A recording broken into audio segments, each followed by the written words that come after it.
दोस्तों पाकिस्तान के साबका मायानाज विकेटकीपर बल्लेबाज राशिद लतीफ़ ने एक टीवी शो में बैठकर साबका क्रिकेटर्स को आड़े हाथों लिया। दोस्तों राशिद लतीफ़ ने 90 की दहाई के क्रिकेटर्स को दुबई बॉयज कहा और कहा कि इनके आगे पैसा फेंको और तमाशा देखो। इसके अलावा साबका विकेटकीपर बल्लेबाज राशिद लतीफ़ ने 90 की दहाई के क्रिकेटर्स के बारे में और बहुत कुछ कहा, जिसके बारे में हम आपको इस वीडियो में बताएंगे।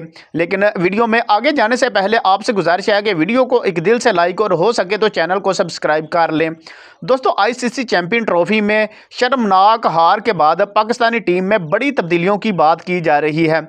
तो इनमें सबसे आगे पाकिस्तान के 90 की दहाई के क्रिकेटर्स शामिल हैं और हर कोई अपने अपनी राय दे रहा है, जिनमें वकार यूनुस और वसीम अकरम सबसे आगे हैं। इनको करारा जवाब देते हुए राशिद लतीफ़ ने कहा कि आप टीम से दूर रहें, आप सिर्फ पैसे के पुजारी हैं। दोस्तों राशिद लतीफ़ ने वकार यूनुस और वसीम अकरम को दुबई बॉयज़ कहा और कहा कि इनके आगे पैसा फेंको और तमाशा देखो।